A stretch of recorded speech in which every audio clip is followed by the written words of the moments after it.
বললেন যে আজকে 21শে ফেব্রুয়ারি, তো সেই বিষয়ের উপরে একটা কবিতা পাঠ করে তোমাদের শোনাচ্ছি। আল মাহমুদের কবিতা, 21-এর কবিতা। ফেব্রুয়ারির 21 তারিখ দুপুর বেলার অক্ত, বৃষ্টি নামে। বৃষ্টি কোথায়? বরকতেরই রক্ত। হাজার যুগের সূর্য তাপে জ্বলবে এমন লাল যে, সেই লোহিতেই লাল হয়েছে কৃষ্ণচূড়ার ডাল যে। প্রভাত ফেরির মিছিল যাবে, ছড়াও ফুলের বন্যা, বিষাদ গীতি গাইছে পথে তিতুমিরের কন্যা। চিনতে নাকি সোনার ছেলে, ক্ষুদিরামকে চিনতে? রূপশ্বাসে প্রাণ দিল যে, মুক্ত বাতাস চিনতে।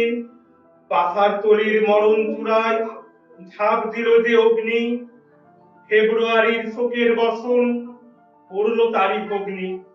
প্রভাত ফেরি, প্রভাত ফেরি, আমায় নেবে সঙ্গে, বাংলা আমার বটন, আমি জন্মেছি এই বঙ্গে। নমস্কার।